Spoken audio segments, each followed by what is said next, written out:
I think England has gone away too much from the importance of club rugby. In England, and there was a dominating RFU with the importance of Twickenham and the economy that's generating by there. France has built its strength on club rugby being phenomenal, on billionaires putting money into the French economy. That's also the reality. I've never been a big fan of the salary cap. I know why it's there. It's there to protect clubs getting bankrupt. The last clubs that went bankrupt in England, was it due to salary cap?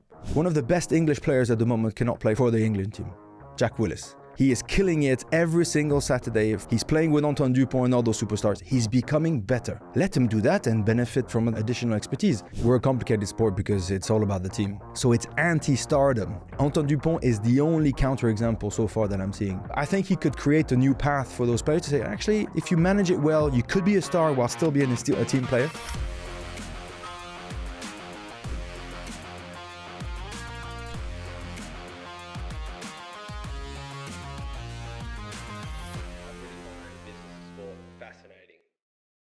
Benjamin, we are so excited to have you with us. Thank you so much for joining us in the studio. Pleasure. Thanks for having me.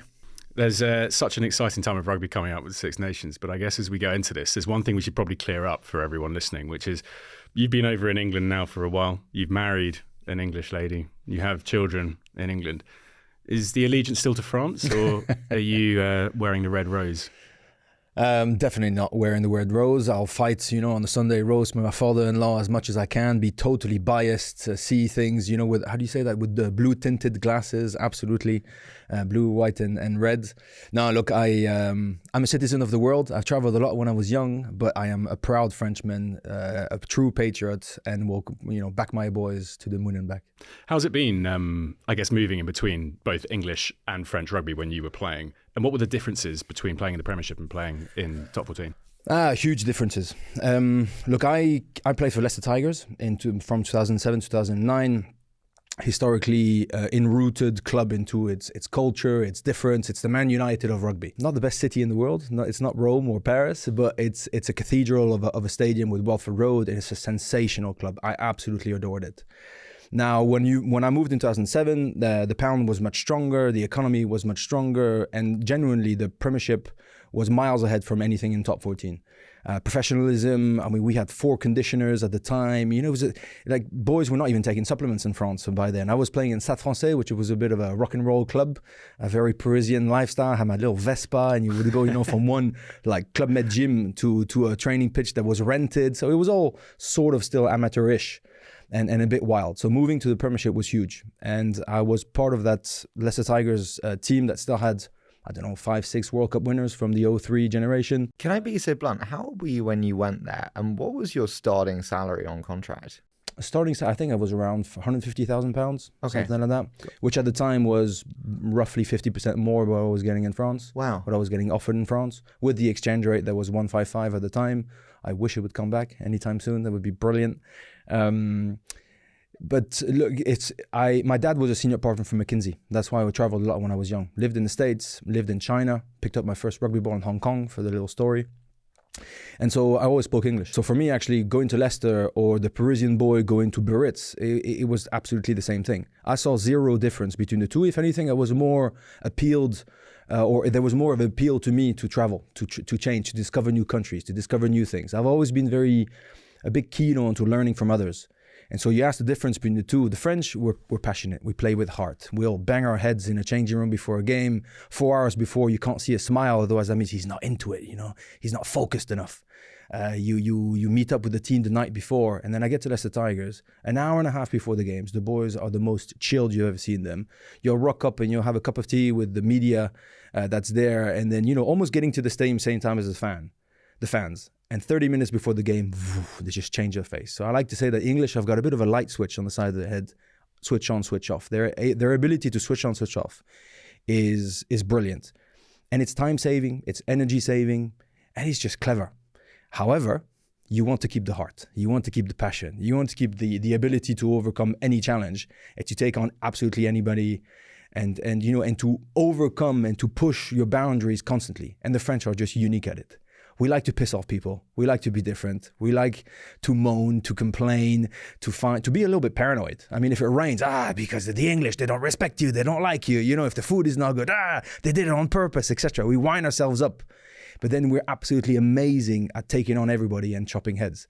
So if you have both, then you've got the key to success. We hear a lot about transfer processes in football. What's it like when you move as a player in rugby between two clubs? How does it work? This one was a little bit particular because I was about to resign in Stade Français. And there was a mate of mine called Augustin Pichot, who was the scrum half and captain of the Argentinian Pumas, who actually played in England for a little bit. And he was sort of acting as an agent for the best player at the time, who was our teammate in Stade Français, the Argentinian fullback called Juan Martín Hernández, who Leicester Tigers were courting. He was the player of the world at that time. And so he was acting as an agent, and we're sitting on the bus, and he's like, oh, by the way, what are you doing next year? I was like, I'm probably going to stay in Stade. I don't know. He's like, what about Leicester? I don't know. I never thought about it. Let me see. He took his phone out, and I could tell, I said, Director Rugby, Leicester Tigers. And he's there typing, what about Benjamin Kayser? And you see the ...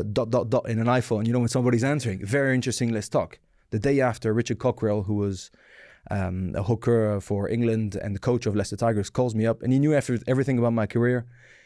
He played in France during his career, so he's always been quite keen and kept an eye on new hot prospects that came out of the French top 14. And then he sold it to me. And then I went to Leicester. I visited the place, very impressed by the facilities. Really felt I was drafted in the NBA. I was going to finally have the resources to go over and beyond, to learn, to get better. It was also a challenge because Leicester Tigers were the toughest of the toughest. A ruthless pack. Like, they would destroy people. They were renowned for being a very tough pack. So I thought if I make it there, I'd be sensational. And I was a bit, I'm not going to say soft because I'm sort of shooting myself in the foot, but I was good ball in hand. I was a good ball player, but because I was definitely not mean looking, people could confuse it with being soft. And so I thought if I make it there, I'm going to finally put my foot down and people are going to take me seriously. So it was a challenge. And then a couple of weeks later, actually, we ended up playing them in the quarterfinal of H Cup, the Champions League of rugby at the time, and it was sunny, so they tricked me. I thought it was a pretty place, and I fell in love with the stadium, with the crowd, with the intensity. Really felt I was drafted. I was going to Man United, and so that challenge was enough to convince me, and then I went. So what's happened then in, should we say, the 14, 15 years since that has seen the profile and the quality of the top 14? Should we say change places? With the Premiership? Yeah. What's caused that, do you think? I think England has gone away too much from the importance of club rugby. The main difference between France and England is other than the weather, is the fact that we don't play rugby at school in France. So from age 6, if you want to play rugby, if you're Romain Tamac, who's the fly half of the French team, and you live in Toulouse, then after school you'll go assign Toulouse under 6s, under 7. And you'll play on the Tuesday, Thursday, and then you'll play on the Sunday the games. So your enrootment into the pride of belonging of your club is from age 6. School rugby is pretty terrible. Okay, so the good players play in the clubs, the shit players play at school. In England, it's totally the other way around. So you can sort of pledge your allegiance to a club only from age 17, 18, when you get out of school and then you go to the academy of a club. You hear Marcus Smith all the time saying, he was at Brighton College, I think, or something like that, and you repeat it all the time. I have no fucking clue what French players went to what school. Nobody cares. You want to know where did you pick up your first jersey. That's your allegiance. So that importance of the club has always been a problem in France, because then the French team was sort of overlooked, wasn't the priority, money-wise, economically, but also in terms of governance. The league would dictate the tempo of the game, the direction of the game, and the federation just had to pick up the scraps. I was part of a generation because we're contracted by the clubs, right? And you get lended to the federation for international games, and the clubs get peanuts. And so as a player, you were constantly, it was a bit random, right? Because your employer is letting you go play for the French team, but if you come back injured, they would moan and they would this and that. There was never an alignment of interest. In England, they went away from this, and there was a overpoweringly dominating RFU with the importance of Twickenham and the economy that's generating by there, by also being the only up-to-date Northern Hemisphere team to have won the World Cup. So there was this dominance into Northern Hemisphere rugby. And I think they went away from it too much. France has built its strength on club rugby being phenomenal, on billionaires putting money into the French economy. That's also the reality. Without Lorenzetti at Racing, without Moed Altrad in Montpellier, without all those guys, we would be nowhere to be seen. But then there was, remember the World Cup in 2023? I don't want to speak about it too much because we got destroyed and we got our hearts broken. But then there was a moment where 4 years prior to that, in 19, they started to say, look, it's about time to put the weapons down. And for the benefit of our country, we finally need to make the French team a priority. Because we want to represent well, because the spotlight is going to be on France. Forget about rugby. It's going to be on France for that World Cup, and then the Olympics are after that. And so I think it was that extra additional element that forced them to unite forces from the league and the federation to go together. Can I just unpack a couple of the things you said there? You said there about the movement away from the focus on club rugby in the UK. Why did we move away from it then? I can't tell you, honestly. I think it's because of the priority of having a dominant England setup with the resources, the finances being allocated in priority. How would you respond to my provocative statement that it was a shift in consumer demand, which meant they adjusted supply and focus? People's attention shifted. I don't think it's people. The consequence of what you just said is very true, because there are more people that took in them than there were in the stands of club games. So purely in terms of fact, what you just said is true. Now, I played at Leicester, like I said to you. There was 26,000 people every single game in Welford Road. It is a cathedral of a stadium. And I know the Leicester Tigers fans love England. They support England. They want England to do well. But in their heart, there's a Leicester Tiger emblem first. Now, did they potentially get... did they lose a little bit of their soul, of their belief, of their passionate side of the clubs, because the clubs were doing not as well in the Champions Cup, and so they focused on RFU? Probably. But I think it's probably not the consumer demand that shifted. They wanted the consumer demand to shift. They tried to support a shift that never really happened. You also said about the French billionaires putting in money. Yeah. We often ask the question of, is sports ownership good business? Terrible. Or just a passion project? Why do you say terrible? Terrible because we were chatting before we got in. Rugby is not a world sport yet. Like I said to you, I think the 9th nation in the world is Fiji. But there's an interesting question of, like, if it was a global sport, like say football. Yeah. Football teams are terrible businesses. True, but for the last 5-6 years, we've also seen some big funds, putting money into, especially based in the US, putting money into the Premier League, and I'm not so sure they're doing that not well. So I think it's always a bet, right? It's always a bet, but the origin of the bet, the sparkle of the bet, is hard. It's the president of Toulon who wanted to buy himself the title president. He was an entrepreneur who did really well, but that was never recognized for how well he did. And when you buy yourself a club, you become a president. And just that title was worth 20 million euros. Could the French league sustain without billionaire financing? At the moment, no. Soon, hopefully, yes. Basically, they launched the dynamic. I think there's a couple of really interesting examples of Jacqueline Lorenzetti for Racing, for instance, which is the Parisian club, who build a different business model. I have a problem with stadiums. Stadiums that you put 200 million in that are used 14 days a year are not a very good, business plan. The economics really don't make sense. He's built a stadium where actually is a concert hall in which you can play rugby from time to time.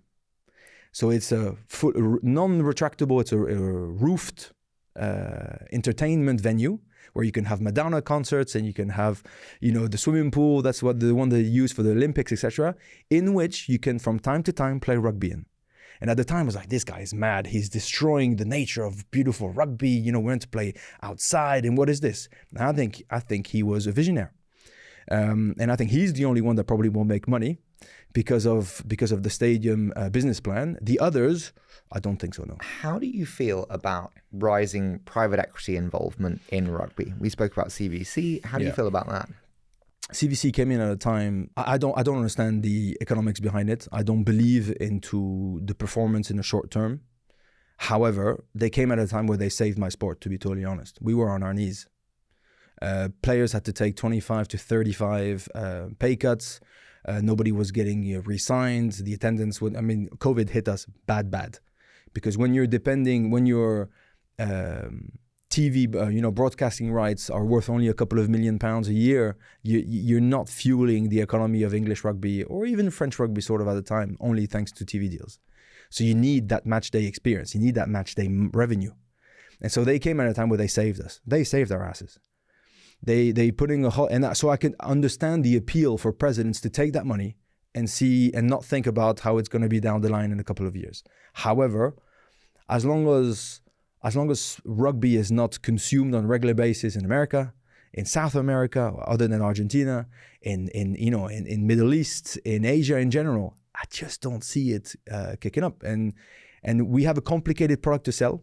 It's a complicated sport. How realistic do you think it is that you actually will sell rugby in America? We had Marcos Galperin on the show from Miami Sharks, and everyone's like, oh, we want to take it to America. Yeah, everyone wants to take that sport to America, and everyone in America wants to grow their pie. Yeah. And I'm just like, how realistic is it actually? Well, it's an extension to the question we ask in football, which is there's a Rugby World Cup coming up. Yeah. We ask it in football, does football sustain after 2026, World Cup in a legacy? Do you think it does, an extension to Harry's point, do you think rugby in America builds off the back of having a tournament in that location? I think 5 years ago, if you asked if the MLR was going to be a success, you would have question marks. In the last 5 years, a ton has happened, and I listened to that episode, and he was talking about the Messi effect, and I totally believe in it. But David Beckham was a fool 10 years ago. What is he doing now? Well, actually, he might have been the cleverest cookie of all. And I'm just hoping that's what's going to happen to rugby in America too. It's going to take time. It's going to take more time than we think. He might have been the cleverest cookie. Yeah, if he sells out at the peak. If he doesn't, Messi leaves, Miami's value plummets, the league value plummets, and it goes back to being bluntly a secondary or tertiary league in a global sport, which I think is the most realistic. The secret to finance is when you get in and when you get out. So if he sells, So I guess that feeds into another part of it, which is how does that build its value? It builds it on star power, individual power. And this is something rugby's struggled with. We always talk about it because it's the social following of Ilona Maher in a year has become the most followed rugby player. And she's done an amazing job because she's built a career for herself, a personality for herself outside of the game. Antoine Dupont, 1 million on Instagram. Sia Khaleesi, 1.4 million on Instagram. Why do rugby players struggle to build their brand in the same way that they do in other sport? We're a complicated sport because it's all about the team, and it's frowned upon to step up and want to capture that flashlight. Antoine Dupont constantly on a daily basis he's nothing without the big fellas. He cannot score if he doesn't have ball possession, and ball possession comes from what I used to do. We have the piano players and the piano movers, right? I never scored a try, but without what I used to do, he would have never been able to have the ball.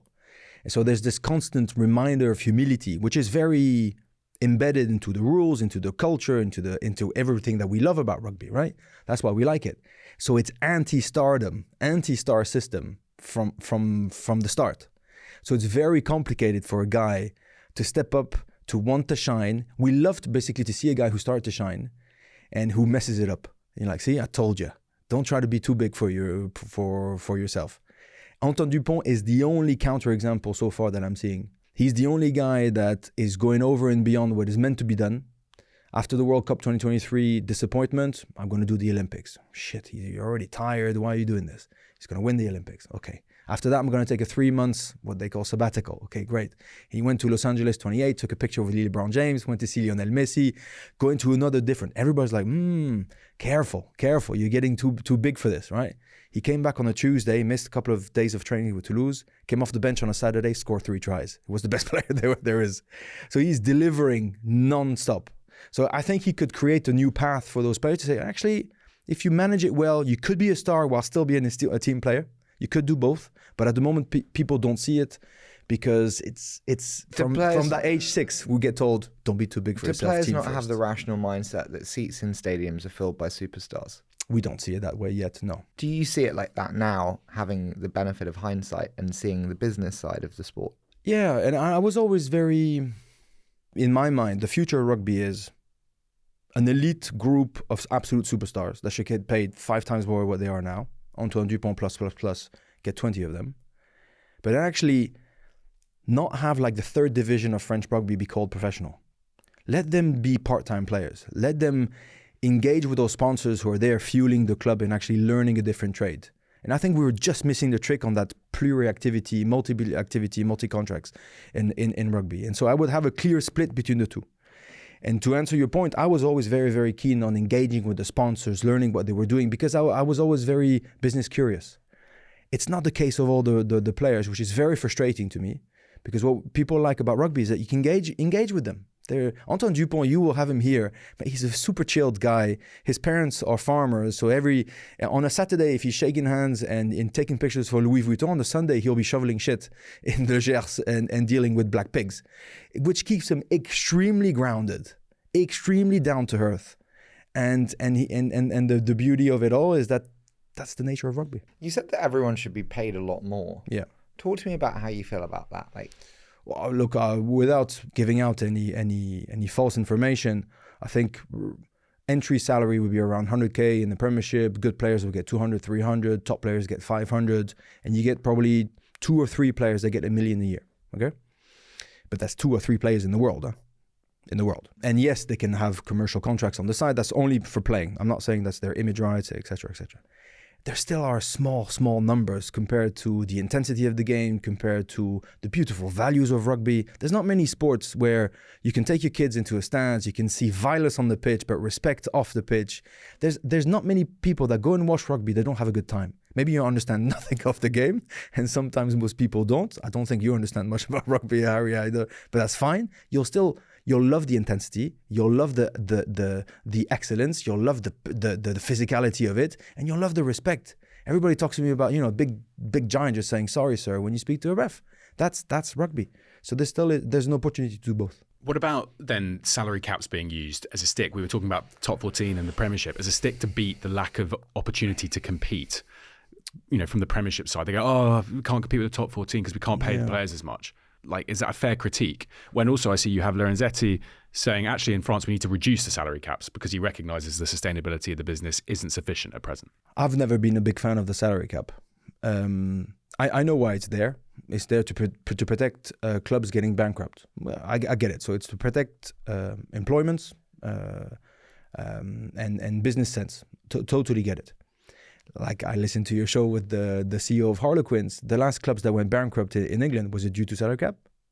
So it's not protecting anybody from dying, unfortunately. I'm really sorry. If you impose this rule on any other business sector, you'd laugh, saying there's a salary cap on businesses to prevent us going bankrupt. Are we that stupid that we are unable to govern our businesses without a regulator putting a salary cap on our costs? But the reality is that without sponsorship, without major checks written by sponsors every year, clubs will not make their balance sheet even every year. Totally. So if on top of that you're saying you can pay whatever you want, you're multiplying the risk by 100, and it gets a little bit out of hand. So I understand the idea of it. I don't believe also into the whole thing. I'm totally biased, but I don't believe into this whole thing. Oh, it's because of the salary cap that we can't compete with France. I don't believe in that. For one, there's a myth of how much guys are getting paid in France, because you only compare, an Owen Farrell when he's going to renegotiate. So the top players, you're going to renegotiate in England and in France. Yes, of course, there's a proper difference, because that's when they get the check put out to try to overpay anybody. Did we not see any marquee players getting paid a ton? Who was the highest paid rugby player in the world up to a couple of years ago? It was the fullback of Bristol Bears, Charlie Putau. Ah, Charlie. Playing in England. So it wasn't only due to that, right? Finn Russell's probably not far off now. Man, I'm sure he's not far off. So that's why you complain about the salary cap, but you have the marquee system. Where does the myth come from then? Is that France trying to build propaganda for the premier status of their league? It's more the other way around. It's more the Premiership building propaganda to say it's not our fault, we can't compete. But it's comparing top player to top player, not comparing the total sums of the contracts. And then there's also the devaluation of the pound. Is that the top 14's chance, or is that the Premiership's fault? No, it's just global economy. I said to you, when I signed at Leicester, it was 155. A pound was 155 euros. Whew, all of a sudden, you were chatting. It's not the same now. It's 117. So all of a sudden, you're not competing on the same basis. Do you think players should be denigrated in terms of chances to get into national teams if they move to France or England? You went from France to England. Which was the best thing ever. Do you think that you should be punished in terms of your chances to get into the league if you leave your domestic league? That's a really tough one. If you don't have Marcus Smith in the Premiership, you're shooting yourself in the foot, definitely. But Marcus Smith going to France is a great thing for England overall, because he's going to learn, he's going to mature, he's going to get better, he's going to learn from others, he's going to see that different type of psychology. Would he be a better player if he was in France? 100%. He would be a better player, not if he was in France. He would be a better player if he had spent a couple of seasons in France and went back to England, for sure. So like a Henry Arundel type thing, right? 100%. Yeah. 100%. It just simply, you need to compete against the best on a regular basis, right? So from your perspective then, do you agree that it should be something in place where it says if you do leave, you shouldn't necessarily be eligible for the team because you have to protect your domestic league? So you have to protect your domestic league. I get it. I would make more rules around, I don't know, let's say a minimum of 20 caps. One of the best English players at the moment cannot play for the French team, for the England team. Jack Willis plays back row for Toulouse. He is an animal. An animal. He is killing it every single Saturday for Stade Toulousain, which is the best club in Europe at the moment. And because of that rule, he cannot play for England. Does he look unhappy? He is loving life. He resigned for years. Does he not look fulfilled as a human, as a person? Number one, he speaks fluent French. His kids are loving life. He's playing with Antoine Dupont and all those superstars. He's becoming better. Let him do that and benefit and get England shirts to benefit from additional expertise. But I see what you mean. The original idea is if you get one cap for England, then you could bugger off for more cash somewhere else. You're devaluating your own Premiership. So it's a tough one. I would do a small, 10, 15 caps, then do whatever you want. Yeah. I mean, the costs, I guess, for the players, you were talking earlier, and it'd be great to bring this here because I didn't know about it. The match fees that you get for playing for your national team. Yeah. In England, you said double what they are for other nations. So if you're an English player moving abroad, you've got to also kind of factor that in. If you're guaranteed 10 matches a year, you're going to lose £200,000 to £250,000 a year. So you have to factor that into your contract. True. What's the status of match fees in international rugby at the moment, and how do they differ? So I don't know about all the different countries, but I definitely know that England is the highest by a mile. And also they're fixed, whereas France used to have, winning bonuses. And if you won at home or away or lost or drew, etc., you would get different type of bonuses. The reality also is that's another complexity of rugby, is that the contract structure is not the same everywhere. You have federal contracts and you have club contracts. So I said to you, France, your contract is only with your club. Right? You don't get paid by the French team, you get bonuses. And now the federation will give a little bit of money, a little bit more money to the clubs. Okay? So the clubs are happy when you're away, you still get paid.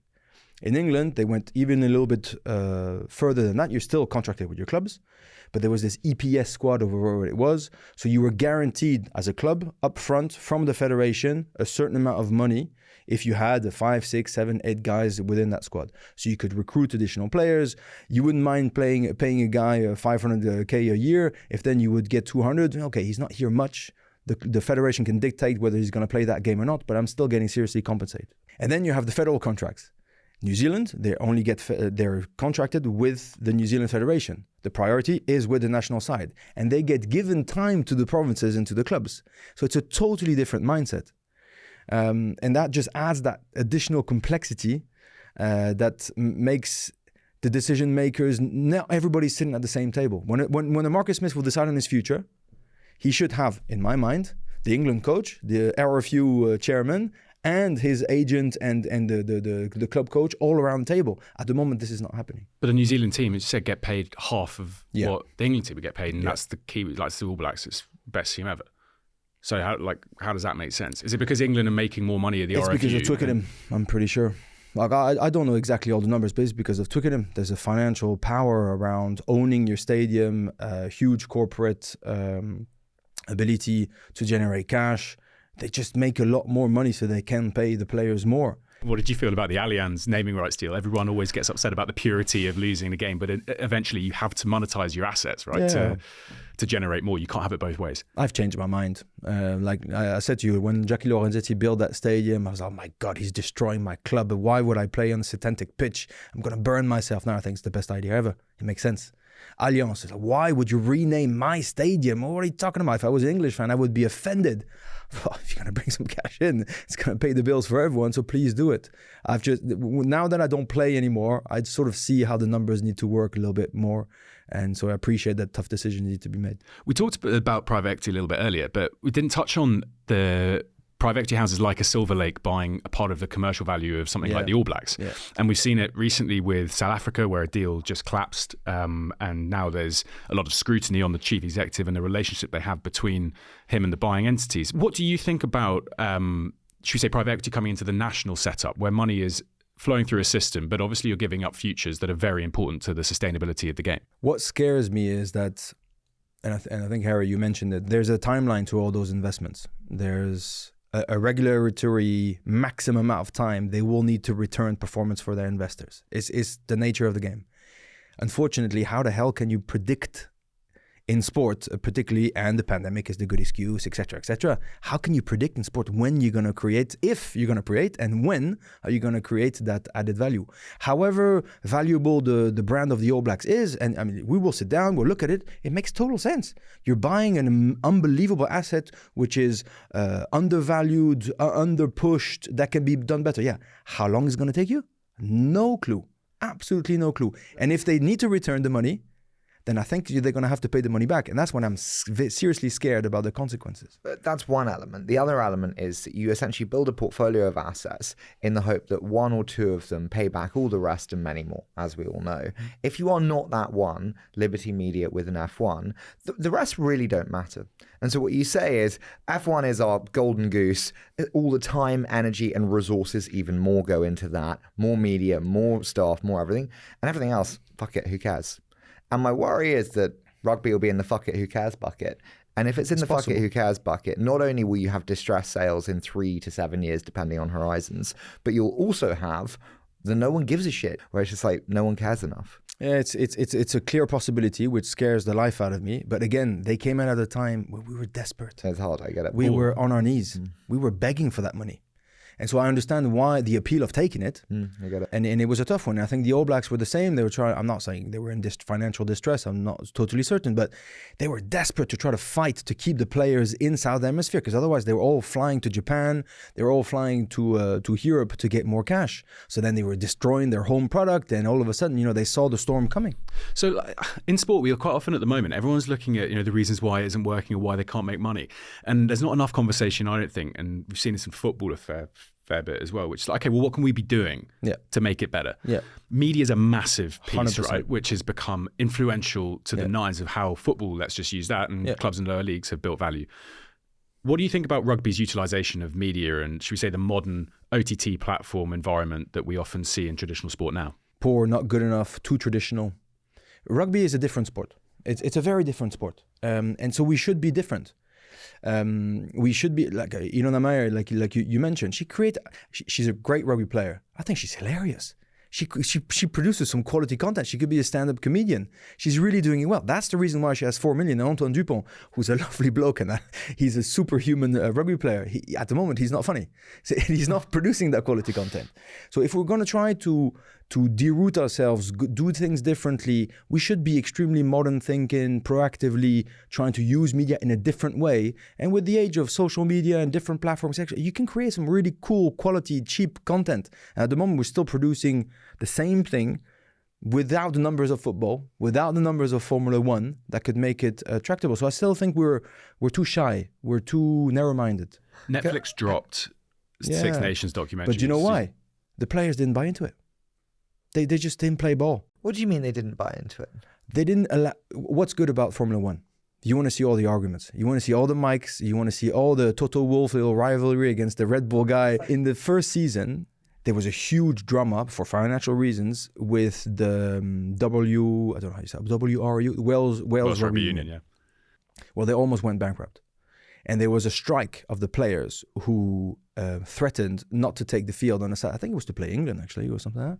So rugby never did done before. Never, ever did a team not take the field, especially to represent the home country, right? There was no cameras there. They were not allowed to record anything because it was too sensible subject. That would have been content gold, right? In terms of stress, tension, tough negotiations. You would have seen player in a whole different field where Alwyn Jones, who was the second round captain, I think it was Ken Owens, the hooker, had to step up. And imagine the conversations you're having. We're not going to play on Saturday if you don't, because there was an idea of re-signing. Guys were getting 50% pay cuts. And they were just not accepting it. And they were not allowed to leave the country and still play for the international side. So they were like, look, you're killing us on both ends. None of it was recorded. None of it. Because they would just not have them in the changing room. They would not have them in the boardrooms and not having the meetings. Now, is it understandable? Okay. But we're just not ready for that type of exposure, for that type of transparency. And so in the end, it's a cool series, but it's a little bit dull compared to everything else that was there. And I think they did a second season and they're not going to go for the third one. Well, Sam Warburton said that the issue he had with it was he doesn't give a shit about watching someone have a coffee with their wife. He wants the cameras in while I'm smashing into someone training and seeing that intensity, like what you say all the time. What are you eating? Like, what are you doing in the gym? You know, how are you building yourself into this? How are you creating this entertainment product that everyone wants to watch? Not necessarily the softer side. Did you see the Rising Sun documentary about the Springboks? So it's not Netflix at all, but it's a different documentary that got done by the world champion, double world champions now, the Springboks. And there are really, really emotional moments that I think are content gold. There's this 2019 World Cup, the jersey ceremony with a player that they were asked basically to bring family members' pictures to make a mosaic inside their number. You know, the idea of your family's got your back. Imagine the surprise for the players. It's beautiful. And then one player only brought a picture of himself. And all the lads were laughing. Haha, you love yourself too much, blah, blah, blah. I said, no, I've got nobody else. The guy was raised in the township, social, familia, sort of an environment that was absolutely dramatic. Lost everybody else. Murder, death, illness, whatever it was. And so it was this wake-up call of, I think there's about 25% of the South African population that still lives in townships. And that's who they were representing for that 2019. They're all crying in the middle of it. The coach is in tears. That emotion, I'm still, shocked by it. And that's what we wanted to see. You saw fights during training because the competition was so tough during the week that they were saying, no, it's actually tougher during the weeks between us than to go on the Saturday. They were melting each other. That's the type of content you want to see. So it's possible. It's doable. Would have they released the content had they not been world champions? I don't know. It's easier to do it after. But that's where we're missing the trick. We're still too traditional. Does rugby governance in its current form, does it facilitate growth? Or is the issue sitting at the top of the game? I don't think it facilitates growth, no, because it's not collaborative enough. It's not transparent enough. The players are not involved enough. It's not forward-thinking enough. And also, to be fair to them, they are playing with a small market. We're playing with a sport which is not worldwide yet. But 1 billion people or so supposedly tuned in to that Rugby World Cup final, right, in 2023. So if you have that, there is an audience. Fine, it may not be the biggest, but there's an audience to tap into. So even that is like an excuse for them to go and leverage, it's not quite, global enough. It doesn't have the... It has a huge amount of interest and eyeballs. And the people that do engage in it, you just need to make them more passionate. You need to make it more of their attention economy, as we always talk about. So the last World Cup, I was lead commentator for the equivalent of ITV in France, TF1. And the quarterfinal, France-South Africa, that we lost, was 19 million people, right? The highest viewing ever, I think, is the Qatar Football World Cup against Argentina. It was about 24 million people tuned in, 66 million population. So 19 is not bad, right? A Six Nations Grand Slam game, France-England, is 10. So yes, those numbers of 1 billion are fantastic. They're not rugby fans. They are one-off, I switch my TV on type of rugby. The actual size is less than half than that. And so what's really tough is that the people who just tune in for the odd game, I'm not saying they're not relevant, but those who do tune in for the odd game, it goes back to my initial point that they understand fuck all about rugby. It's a really tough game to sell. It's a tough game to understand. Most rugby players don't know all the rules, let alone, if you want to be a ref, good luck. It's a really, really tough game to understand, to comprehend, and to explain. And so in the minute, you're missing the gap of how do I make sure that doubling of viewers still stays? And I think they need to be taken to a different place. They need to be sold something different, modern, less technical, sevens rugby, women's rugby, fun, more entertaining. Should we create a new form of rugby to accommodate a new generation of viewer? It's been tried. There's been a couple of projects I create, like 10s rugby and 12s rugby, etc. So a little bit more space. The idea of sevens rugby is that it's roughly the same game, except obviously you have half as many people on the field, so there are a ton of space. And so it's super athletic, super fast. I don't think you need to create another type of sport. I think you need to promote sevens rugby, which would make it even more global and inclusive. You need to promote women's rugby so that you can have a look at a different way of playing rugby. And you just need to promote probably people like excellence. I think the best way of selling rugby is to promote the best absolute confrontations that you can. if you have the best Southern Hemisphere team against the best Northern Hemisphere, if you have South Africa against New Zealand, England against New Zealand will never be the issue, okay? You can play that. They did an Ireland-New Zealand in America. They sold out stadiums everywhere. So keep with that top of the top elite type of confrontations, you will sell. And now for the rest, you need to have different types. There's been a lot of conversation around re-looking at the structures of leagues. Exactly what you were just saying, right? There's a new franchise league proposal, supposedly, if it's going out, which basically builds, as they can call it, the Formula One. You have a moving roadshow. You go into all the cities. You have a franchise league team. You pay the players $2 million plus a year to be a part of it, let's say. And you create that, should we say, HSBC Sevens fanfare moving around at cities. Massive financial obligation, of course. You need big squads. You need to pay them a lot of money. There's a huge production piece in that.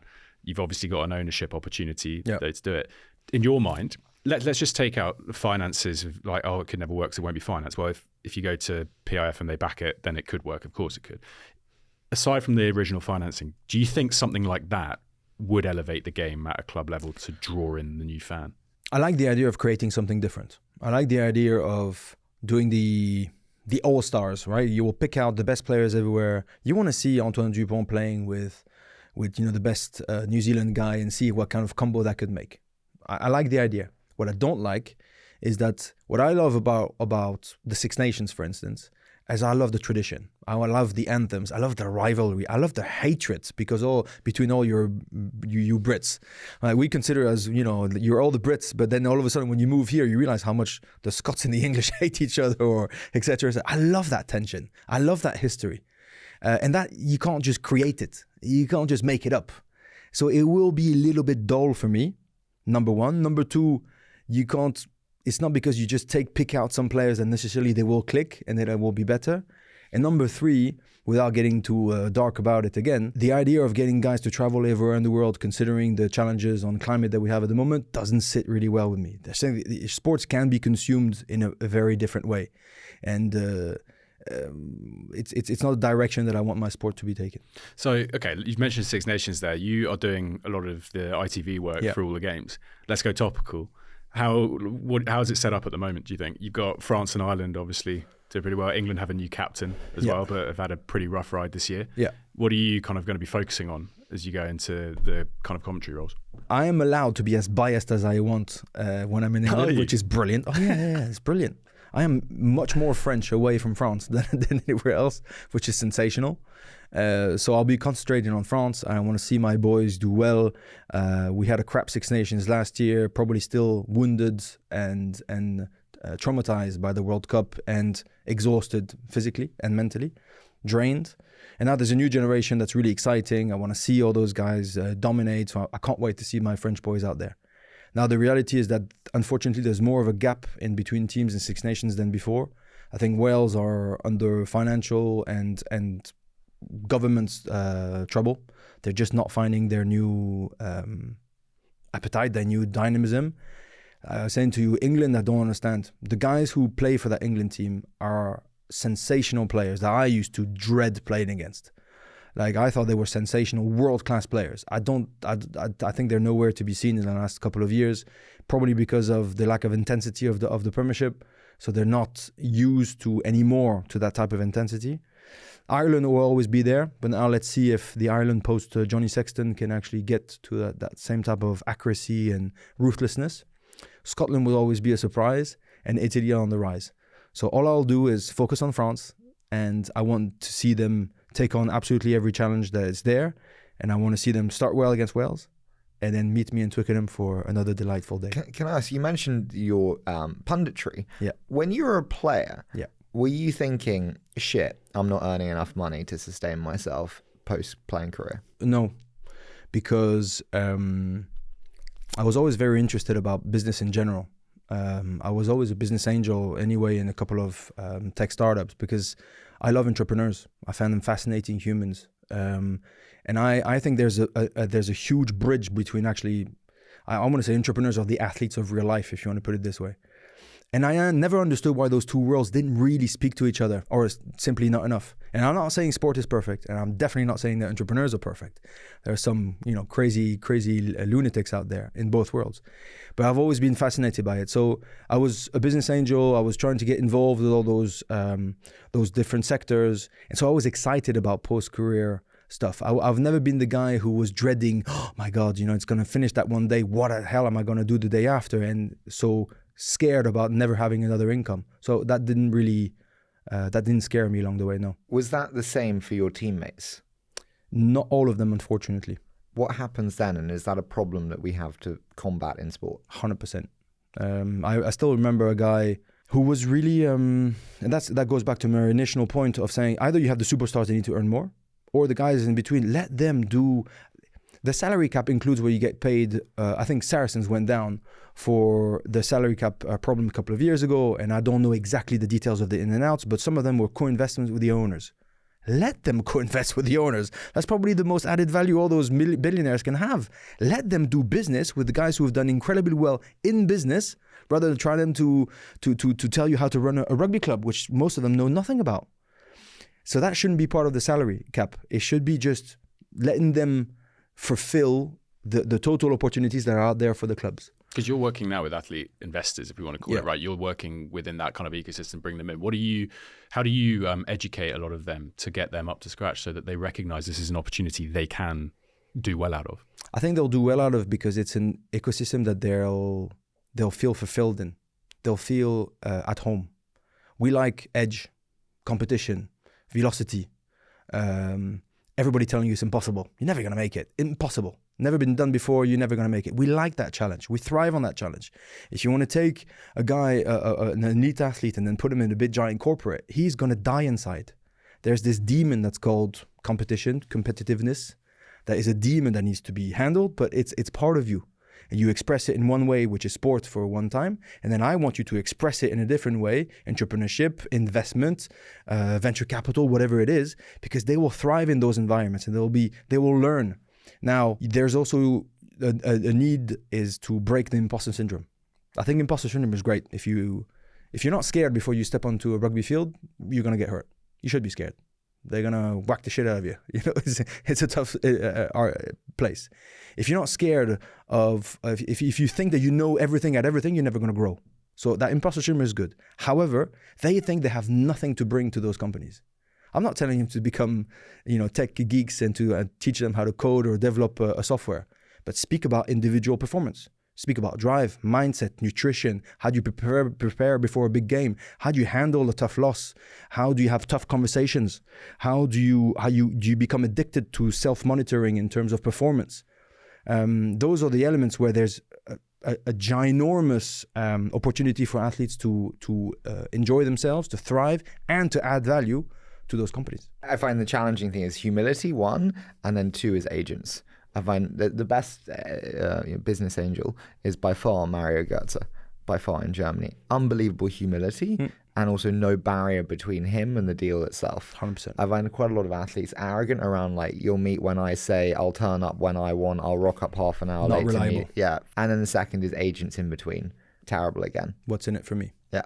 The worst. I think the other hard bit, we had Alistair Brownlee, who was a triathlete, Olympic gold medalist, and he said his coach had said to him that if you invest this 20 grand that he won from a World Series event today, it'll be a year he didn't have to work when he retired. Now, he was a young guy. That may not be the way he looks at it now, but it was something that he could resonate with as a motivation. Yeah. What was interesting about that to me was that you're not talking about a footballer making loads of money. 20 grand was, quite a lot of his wage. I'd imagine converting rugby players through to this is making them realize that actually you may not be making a footballer salary, but you can still carve out a meaningful amount of money that is going to help you down the line, so that you don't have to rely purely on the days that you're playing, because you could break anything tomorrow that ends your career. So that was my mindset from day one. It's a golden moment of my life, but it's going to stop. It's going to stop tomorrow. It's going to stop in 10 years, in 20 years. I don't know, but it's going to stop. And it should stop. And that's why I was sort of excited. I tried to keep up with my studies. There's a tiny bit. And I tried to constantly keep interested into other things. And actually, funnily enough, the more I was doing away from rugby, the better I was on the field. Because I was just more fulfilled as a human being. It's like becoming a father. It puts all the hierarchy of importance in your life in the right order. But now it's a tough one there's an appeal to having athlete investors, right? Everybody wants it. It's marketable. It's great. And then, like Harry, you said, there's also athlete and athlete. There's the guy I don't want to drag anybody. I don't want to have to convince I don't want to speak to agents. I don't want to speak to portfolio managers. I don't want to speak to wealth managers who know fuck all about venture too. Yeah. And who the first question is, what's in it for me? I don't want to do that. I want guys like Mario Götze to invest because he's interested, because he wants to learn, because he brings humility, and he's bloody reliable. Yeah. That's gold. And all of a sudden, then you looked at his sporting CV. Oh, he was a World Cup winner with Germany. There's no chance in there. There's no luck in there. He worked a ton, he deserved, and he seized the opportunities when they were there. Does punditry pay well? Yeah, considering I have to do zero prep for it because I love it. Considering the pleasure that I take doing it, yes. Considering the doors that it opens as a consequence of that media exposure, absolutely. Purely financially, no, never enough. But that was what I was going to ask, which is interesting. You know, we hear a lot with athletes who say, do stuff when you're playing, because the minute you 100%. Stop playing, you're not relevant anymore. Yeah. With you now on that media side, how's it kind of elevated your exposure? Have you got into places that you didn't even playing because you're now a front and center media piece in major broadcast? Well, yeah, 100%. So I finished the 16th of June 2019, finished on a lost Premiership or top 14 final, and I resigned from my contract for medical reasons. And I took that decision on my own, and I was very much a guy like, you know, when you have a bandage, you wanted to rip the bandage. So that's the 16th and the 19th. I went back to the club, resigned from my contract. You still have a month. I resign, give my phone back, car back. You know, I just wanted to get it done. I left on the holiday for 5 days. My wife and kids went to Corsica. You should go to Corsica. It's a beautiful place, by the way. And I'm there on the terrace, and my wife's like, what are you doing? Oh, I'm just going to get rid of, leave the WhatsApp group. You know, that was my mindset. Imagine a group of, you know, professional rugby players, 70 guys, different countries. It's pretty intense in terms of banter. And I was really emotionally involved with those guys. So I write them a really heartfelt message because I felt that I was letting them down, right? I was letting them down. So I'm shedding a tear and I press that thing and I leave the group, and my wife said, oh, did you get nice messages back? I said, oh shit, I don't know because I left the group. I didn't know. That was my mindset, right? So I just wanted to go quick, move on, stuff rugby. I'm never going to go again on rugby. And then a week after I get called, do you want to go to Japan to do some punditry for the 2019 World Cup? I was like, shit, yes. I want to go to Tokyo and spend some time there and do it. And I fell in love with that moment because I love punditry, I love commentary, because you get to go to the games. You get to enjoy what I love the most. I didn't like the training. I didn't like the Monday to Friday. I adored the Saturday. I love a stadium. I love the stress before you go in. I love the happiness after, or even the distraught after. Do you see the game in a different way being a pundit? Absolutely. It looks a lot scarier to look at it than to play it. Like I was like, how did I do this for that long? How did I survive this? The intensity of the shocks are sometimes mind-blowing. Who's the best pundit that you work with, you think, from previous player? There are a couple. I like Sam. I think Sam is very good. He's clever. Warburton. He's clever. He's humble. He was a hell of a player. He's a hell of a player. And he's good. He works hard. Very serious. Super reliable. He's the Mario Götze of punditry. I like Brian O'Driscoll. I think he's very clever and he does really well. I like guys who are excellent, have the CV, but back it up with work, with intelligence, and with humility. Who's the worst pundit? I think, well, there you go. I'm not going to name him because it's going to be mean, but I think old coaches who did something incredibly a long time ago and just bring their CV to the table and that's it, are useless. You were saying one thing I was fascinated about, we never get to see this. When you actually sit and, so you do them live at the match when you're in the commentary, and then when you do them in the studio, you're literally sitting in front of a green screen. We see the most amazing like animations, etc. in the background, but you just have an empty room. Some of them, yeah. Unfortunately, when we have to do that green screen, we go to a studio, sometimes not even the same country as where the game is being played, and you're like in the -4 type of, underground studio with literally a green screen behind you. You don't see any of the animation. There's no noise. There's no nothing. It can be pretty dull. Do you get paid per game? Yeah. How much do you get? Guys can get contracted like for the season, and for international games, normally you'll get paid like for the campaign, and it's a couple of thousand per game.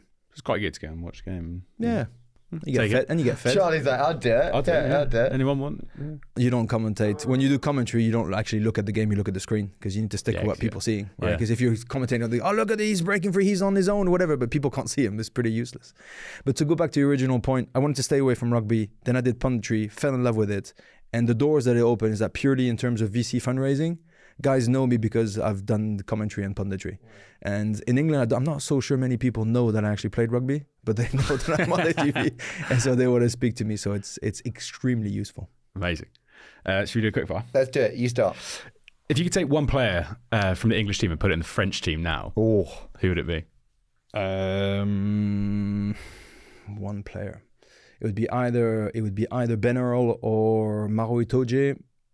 And I'll go for Maro Itoje because if he's on form, he is pretty spectacular. Can you take us through, this is a brilliant question, Charlie, well done for adding this to the quickfire, a day in the food diary when you were playing? A lot. What was it? What time do you get up? Well, it depends on, you basically train, let's say Monday, Tuesday, Wednesday off, Thursday will be dynamism, Friday captain's run, extremely light, play on Saturday. But if you go on a match day, if the game is at 3, you probably wake up at 8, do some mobility, stretching, have a big old breakfast with a ton of it. We go through a lot of eggs, like a lot. When you say like a lot, like 4, 6? No, they'll probably, 6 at the breakfast, and then have a protein shake in the middle, and then 4 hours before the game, pre-match meals, pretty standard. Protein, few veg, and then carbs, rice, pasta, rice. I've eaten a lot of rice and pasta and chicken in my life. White meat or fish. You stay away from red meat. It's harder to digest. A few little, you need to fuel up, and then before the game you have, some electrolytes and some caffeine and a couple of vitamins to get you ready. And after the game, you can basically ram yourself with as much as you want. Try to stay away from fried stuff and too much alcohol, even though it's good for the wounds, because you literally after a rugby game feel that you've been run over by a van. It really is that thing. Like the day after, you barely can walk. You can't lift your head. Or if you play front row, at least, you can barely lift your head. You can't stretch because your body is absolutely destroyed. And with massage, sauna, cryotherapy, you get back into it. Reactivities, you're going for a jog, cycle. You just need to sweat, basically. Then by the Tuesday, you're back at it. But even the Monday, you're barely surviving. Were you worried about the impact of the sport on your health? Yeah, absolutely. Yeah, concussion is a big one. You do get proper whacks on the head. I've seen guys get a knock on the head and then 3 weeks later still puking while cycling for 10 minutes. And you're thinking, you're going to go back onto a rugby field? I've seen guys not being able to handle light, the sound of too much sound, they were getting frustrated, and you get a head buzz and you get dizziness. That's your brain telling you you're not doing well, right? And then 2 weeks later, you're seeing the absolute brutality of intensity that they're still going at it. So it's tough for the joints. Look, the knees, the ankles. We know we're going to limp when we're 60, 70. That's fine. You sort of take on the consequences of playing elite sport. Head for me is a tough one, and me for my neck. I had problems from very early on, and so I had to do MRIs pretty much every 3-4 months for my entire 16-year career. And every time it's like, the canal is getting really tight. You should do this. And you see I've got arthrosis from like 3 different levels. I have no more discs over a long period. So I can barely, you should see me drive basically. If I have a car crash because I can't turn my head, I got people seeing people arrive. So. Never before have I been more keen for self-driving after hearing that. I can't turn. Oh, great. Fantastic. Yeah. Promotion relegation in Six Nations. Would you have it? I would, yes. I would, because it would be fantastic to see a little bit of difference. It would give a real incentive for teams to actually put money in Spain, Georgia, have a new Italy. Everybody was laughing at Italy for a couple of seasons. Nobody's laughing anymore for the last 2. And I think it's the only way to really shake things up and have a complete Europe behind rugby. I'm not even talking about the world, but just a complete Europe. Haka, is it an important cultural phenomenon, or is it an unfair advantage to intimidate? No, it's absolutely not unfair. It's a sensational moment that should be treasured and cherished. It's marketing gold, number one. People adore it. Fans adore the moment. And did you see the last one that France put together for the France All Black game in November? Yeah. They made a show out of it. It was goosebumps. The Stade de France organized the event around the Haka with lights and music, and they shut all the lights of the stadium. and only left it on the French team who were lined up and the haka. It was sensational. People loved it. So it's a movie, it's a show, it's in the entertainment that we all love, whilst respecting a beautiful tradition. And it's definitely not an unfair advantage, because I'm telling you, I've faced it a couple of times. You get as much from it than they do. Is it terrifying? It's definitely not terrifying if you know. I always speak about it, it's the power of vulnerability. For me, admitting that you're afraid is a good thing. You need to be very courageous to admit that you're afraid. Not afraid of getting hurt, afraid of disappointing, afraid of looking like a fool in front of 90,000 people, in front of letting the country down. All those who pretend that they're not afraid, the haka's fine, it's just a little dance, whatever. They freeze in front of the haka because they're mortified. Now, if you're courageous enough to say, if I'm not 200% of my ability against the All Blacks, they're going to wipe the floor with me. Then when they perform the haka, I reckon you get as much as Does it not make you angry? Yeah, but physicality is a lot to link with anger. Yeah. It's good to be angry. 20-minute red cards. Would you support it, or would it not work? The only reason why we're doing that, because red cards were given more in rugby because they want to protect player welfare, player health. So any hits on the head, any tackles that were too high, any this and that, it was a red card. And they were like, the games are being dictated because there's been a red card after 5 minutes and it's too unfair, it's too harsh, etc. So they went to this genius idea of saying, 20 minutes. Stop that. Rugby is a contact sport. There's always going to be head-on-head contacts. If you want me to zoom in to the 150 rucks that are per game, I will find you 149 head-to-head contacts. It's just a matter of, has it been caught by the broadcaster? Has it been caught by the ref? Has it been seen onto the replay on the screen? That's where it's getting unfair. So I think the 20-minute red card is a stupid idea, because red cards are there to penalize a team. You're not just going to say, no, we're not really going to penalize you, just a little bit.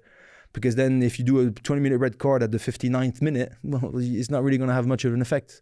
So no, rugby, although needs to embrace with the physical side of it, we need to protect the hell out of the players. We need to penalize the stupid, dangerous, potentially traumatic actions from player to player. Absolutely. But let's not be too harsh. I've seen some really silly red cards where, yes, if I zoom and I slow motion it, yes, of course, it's a head-to-head. Is the guy okay? Is it totally anti-rugby? No, play on. Amazing. Look, I've loved this. This has been do you know what I love? I love the way that you've looked to me and then kindly explained things. Yeah, it's been so sweet where you're like, for you, moron, a red card is when we throw someone off the pitch. Or for you, Owen Farrell, you're like, Owen Farrell, he's like a fly half. Have you learned something? I've learned many things. There you go. But I've loved it. Thank you so much for doing this. Yeah, no, it's brilliant. Pleasure. Thanks, man. Absolute pleasure.